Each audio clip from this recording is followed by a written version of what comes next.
இன்னொரு ஒரு பெரிய உண்மை ரகசியம், சிதம்பர ரகசியம் என்று சொல்வார்கள். பல கோடி டாலர்கள் செலவு செய்து 8 ஆண்டுகளாக ஆராய்ச்சி செய்து சிதம்பர நடராஜர் கால் பெருவிரல் மொத்த பூமியின் காந்த மையப்புள்ளியில் இருப்பதாக உலக நாடுகள் கண்டுபிடித்துள்ளன. எந்த செலவும் செய்யாமல், லேட்டஸ்ட் டெலஸ்கோப் இல்லாமல் இதனை கண்டறிந்து நமது தமிழன் எப்பேற்பட்ட அறிவுமிக்கவன் என்பதை உணர்த்தும்.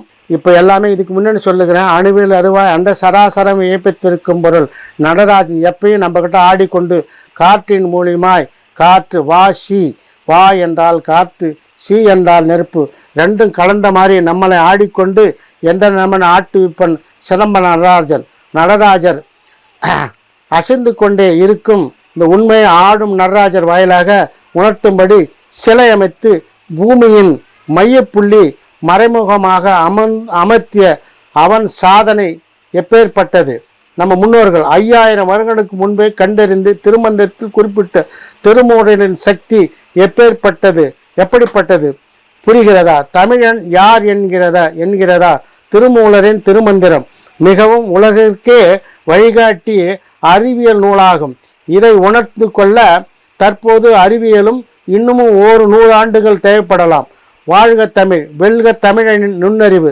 சிதம்பர நடராஜர் கோவில் ரகசியம் என்று பலரும் பல விஷயங்களை கூறி வரும் வேளையில் அந்த கோவிலின் இருக்கும் அறிவியல் பெருவிரல் நுனி புவியில், இந்த புவியில் கணிதவியல் மருத்துவவியல் குறித்த ஆராய்ச்சியாளர்கள் சில தகவல்களை நம் முன்னோர்கள் செய்த எல்லா செயல்களையும் ஒரு தெளிவான சிந்தனையாக நோக்கியே பயணித்துள்ளது. அப்படி இருக்கும் அவர்கள் நிர்ணயித்த பிரம்மாண்டமான கற்கோவில்களும் பின் இருக்கும் சில அற்புதமான அதனில் உள்ளடங்கும். அந்த வகையில் சிதம்பர நடராஜர் கோவில் உள்ளன அற்புதமான ரகசியங்கள். இவைகள் தான். 1. கோவில் அமைந்திருக்கும் இடமானது உலகின் மத்திய போடம், அந்த உலகத்தில் மத்திய சென்றான இடம். மத்திய ரேகை, பூமியத்திய ரேகை சரியான மையத்தில் பகுதி என்று கூறப்படுகிறது. பஞ்சபூத கோவில்களில் ஆகாயத்தை குறிக்கும் தில்லை நடராஜர் ஆலயம், காற்றை குறிக்கும் காளகஸ்தி ஆலயமும், நிலத்தை குறிக்கும் காஞ்சி ஏகாம்பரர் ஆலயமும் சரியாக ஒரு நேர்கோட்டில், அதாவது சரியாக 79 டிகிரி 41 மில்லியன் தீர்க்க ரேகையில் அமைந்துள்ளது.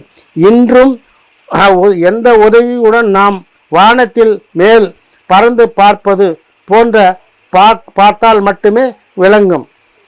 இந்த துல்லியமான அன்றைய கணிக்கப்பட்ட ஒரு பொறியியல், புவியியல் மற்றும் வானவியல்களின் உச்சக்கட்ட அதிசயம் மனித உடல் அடிப்படையாக கொண்டு அமைக்கப்பட்டிருக்கிறது. இந்த கோவில், சிதம்பர கோவில் மனித உடலை கொண்டு தான் மனிதன் எப்படி இருக்கான்றோ அதுக்கு தான் ஆலயம், ஆன்ம லயபமரிடம் ஆலயம். சிதம்பர கோவில் நுழைவாயில் 9 வாயில். நல்லா கவனிக்கணுங்க. 9 நம்ம துவாரம் இருக்குது உடம்புல. 9 வாயில். உடலில் இருக்கும் 9 வாய்கள் குறிக்கின்றன.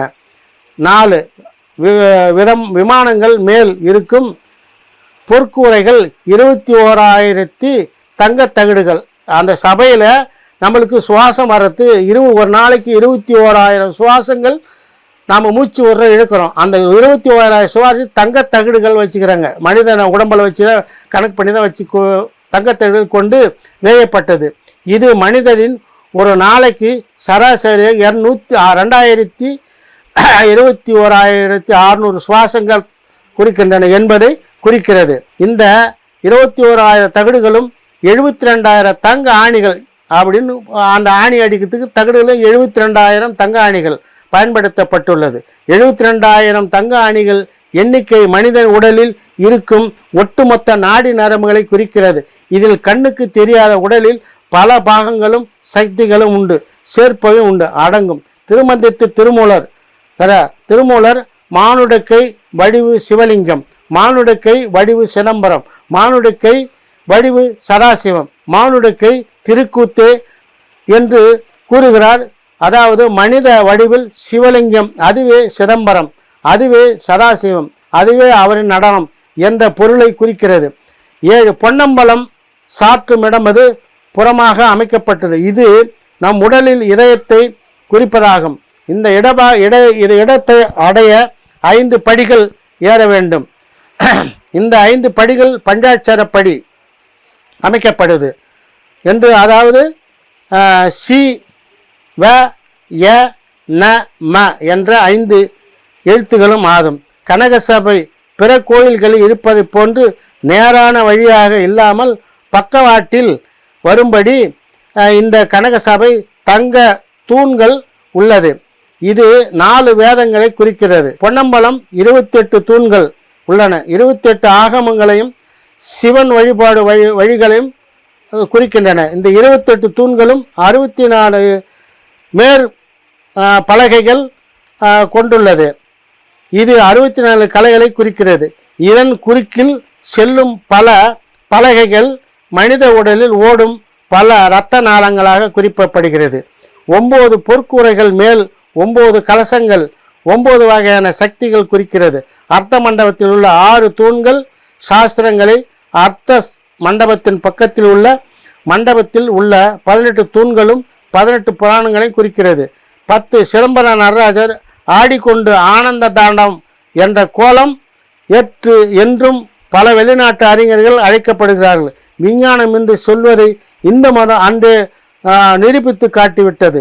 வள்ளல் பெருமான் போய் குழந்தையாக அவர் பிறந்து குழந்தையாக அவங்க அப்பாவும் அம்மாவும் தூக்குமே நடராஜர் கோயிலுக்கு போய்க்கிறாங்க. போகும்போது வள்ளல் பெருமான் சிரிச்சுக்கிறாரு.